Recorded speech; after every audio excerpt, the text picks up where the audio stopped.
Oke,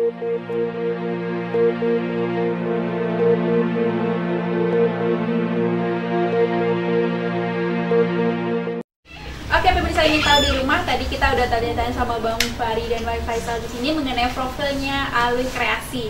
Oke, kita akan lanjutkan perbincangan kita lebih jauh lagi bersama Bang Fahri dan Bang Faisal. Jadi tetap bersama kami di sini. Oke nih Bang, tadi kita udah tanya ya sedikit mengenai story atau sejarah dari Alwi Kreasi ini. Nah, terus tadi Abang juga ada singgung nih, sempat Abang kan dulu kuliahnya di Depok ya. Nah, terus untuk spesifik bisa mendalami untuk buka usaha ini dari mana nih belajarnya? Abang ke Depok dulu, Abang kan ambil kuliah desain grafis di BSI. Di samping Abang kuliah sore, dari pagi sampai sore menunggu waktu kuliah, Abang sembari kerja di digital printing. Oke, yang sejalan juga lah ya sama pendidikan Abang. Jadi secara teori di kampus, di kuliahan, dan nanti dimatangkan di praktek pas Abang kerja. Pas Abang kerja. Ya. Terus Dan ada juga les-lesnya nggak Bang ini? Kalau les nggak ada sih, tapi Abang lebih suka sharing sama teman-teman sesama dunia visual gitu kan, atau dari percetakan lain juga, kayak foto studio, kayak percetakan kecil di pinggir jalan gitu. Studi banding gitu lah ya. Ya, Abang banyak kenalan, terus mau luangkan waktu juga buat bantu-bantu. Dan yang terutama pasti di tempat Abang kerja. Dan di tempat Abang kerja pun Abang dikasih posisi random, acak kan. Bisa didesain, bisa di bagian produksi, bisa di bagian finishing. Jadi rasa ingin tahu Abang itu yang mematangkan Abang, nambah ilmu terus. Ingin tahu ya biasanya, sama kayak pemirsa di rumah yang ingin tahu banyak hal, siapa tahu juga terinspirasi ya dari Abang Fahri gitu ya. Jadi kalau Abang dulu sendiri, kita kan pengen bikin kaos sendiri gitu kan. Tapi kalau kita nggak punya kemampuan desain grafis itu nggak mungkin gitu. Nah, karena keinginan untuk itu akhirnya belajar sendiri gitu. Jadi kita cari tutorial di internet gitu kan. Sebenarnya belajar nggak harus di sekolah, di kuliah gitu kan. Jadi akhirnya ya untuk memenuhi kebutuhan itu ya kita akhirnya jadi belajar desain grafis gitu. Tanpa ada yang menyuruh gitu. Kayak gitu juga. bisa dibilang dari pengalaman kerja, dari rasa ingin tahu yang tinggi, juga dari motivasi untuk mengembangkan minat bakat lah ya Bang. Iya. Disalurkan lah ya, nggak dipendam-pendam aja ya. Oke Bang, itu inspirasinya Bang dari mana aja sih? Kan buat desain ini kan bisa dibilang cukup rumit lah ya kalau bisa di rumah. Itu Abang dapat inspirasi dari mana aja? Ya kita harus banyak referensi lah. Saya referensi di sini ya suka lihat poster orang yang pernah dibikin orang-orang, atau juga melihat desain-desain kaos yang pernah dibikin orang lain gitu. Misalnya kita jalan-jalan ke distro kan, bisa ya bikin desain kayak gini. Oh, berarti kita rubah konsep sesuai dengan konsep kita, idenya kita, ya kita jadiin gitu. Jadi banyak referensi kan. Terus juga kreativitas sebenarnya, dimana otak kan pasti di otak tuh udah kebayang gitu loh, Imajinasi kita bentuknya, ya imajinasinya seperti ini gitu kan. Dan gimana menuangkan itu ke dalam desain bentuk kita. Oke, jadi selain memang basicnya Abang memang desain ya, tambah lagi pendidikan, juga kegigihan pengalaman kerja juga dari banyak melihat referensi. Dan sekali-sekali juga kalau memang ingin lebih cepat kan, ingin nambah ilmu, nambah pengetahuan tentang dunia kaos. Suatu waktu memang pernah ikut seminar Uncle Hit, dan waktu itu juga karena ingin saking tahu gitu, saking ingin tahu, mengajukan pertanyaan dan dikasih oleh-oleh sebuah buku dari desain gitu. Jadi luar biasa sekali rasa ingin tahu ini ya. Terus juga studi banding ke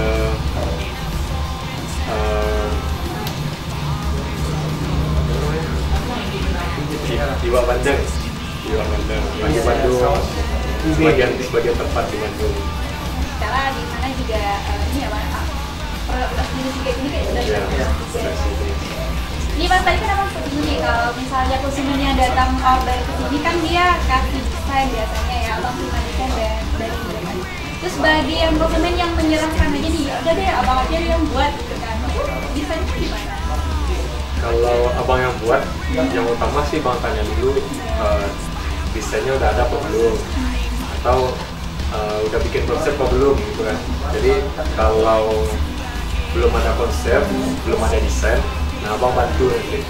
Abang Tetap dikasih ini ya konsultasi sama si ya, konsumen.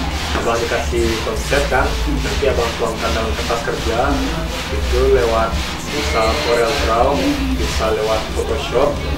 Nah nanti di ACC nih, oke nggak? Kalau udah setuju, baru abang eksekusi. Ini buat pembuatan desain ya bang, apakah ini pakai Photoshop yang elektronik atau manual juga ada nih gambar sendiri? Kalau yang manual Dari scan ya, ada, dari gambar tangan, terus di scan, terus nanti tetap ada proses di software desainnya. biasanya kalau yang datang bawa konsep desain dari tangan kan secara manual, abang lewat scan dulu seperti yang Faisal bilang tadi kan, dari scan baru diolah di Corel Draw. Ini manual ada secara ini juga ada ya, Bapak, Ada. dari softwarenya juga ada. Oke, berarti kita udah ngomongin bang. Dulu kan abang di Depok ya, sekarang untuk usaha di Bukit Tinggi sampai sekarang gitu. Namanya usaha pasti ada lah ya yang jatuh bangun, misalnya bisa dibilang gitu. Itu gimana sih bang? Ada nggak sih apa ya misalnya pernah jatuh gitu? Gimana sih cara membangkitkan semangat lagi kalau misalnya ada jatuh atau misalnya nih contoh kecilnya ada komplain dari konsumen, gimana sih abang nanggapin? Kalau abang setuju dengan konsep seperti lem manjada wajada. Oh, menjaga wajahnya. Jadi Sama dari- yang sungguh-sungguh. Iya, siapa yang bersungguh-sungguh, insya Allah Tuhan akan kasih jalan. Jadi kaitannya dengan jatuh bangun tadi, abang teringat ketika abang akan membuka usaha ini. Kalau modal secara finansial, jujur abang sendiri modal finansialnya mungkin terbatas. Tapi abang punya keyakinan, abang punya niat. Yang utama itu memang niat dari hati. Nah, itulah yang kekayaan yang sesungguhnya. Jadi bagi siapapun nanti, siapa yang ingin buka usaha gitu, ingin berwirausaha, tidak ada alasan kalau bilang nggak ada modal itu. Yang penting modal itu adalah di sini. Dan ketika kita jatuh bangun, pasti ada kendala-kendala. Kita dibikin jungkir balik, arah melintang, semuanya pasti ada. Kalau bagi abang menghadapinya dengan bersyukur dan sabar. Nah, itu kunci abang. Karena innallaha was-sabirin ya. Ya. Allah bersama orang yang sabar. Kalau misalnya komplain nih bang, ini kan di sini desain ya, konsumen nggak sesuai nih, saya desainnya nggak kayak gini. Tanggapannya kan kemana? Diganti kah atau nggak usah bayar aja atau gimana? Abang biasanya tawarkan solusi kan. Kalau komplainan itu biasa dari kesepakatan awal, waktunya selesai hari ini, tapi ternyata molor. Oh, gitu lebih kan. ke komplain waktu ya. Ya, Ya. gitu. Kalau komplain secara teknis, abang lebih menawarkan diganti atau harganya dikurangi. Tapi untuk kepuasan konsumen, abang lebih memilih untuk mengganti. Kalau memang kesalahannya di sini. Karena pembeli itu aja ya. Iya. Tadi buat pelanggan saya Oke bang, ingin tahu nih bang, untuk karyawan di Alwi Kreasi ini memang dicari yang terlatih untuk desain atau abang sendiri yang latih? Gimana? Tapi sebelum menjawab, tahan dulu ya. Agar bisa kita akan tahu lebih lanjut nih mengenai bagaimana karyawan ini. Jadi tetap di Ini Tahu. Kita akan kembali lagi setelah yang satu ini.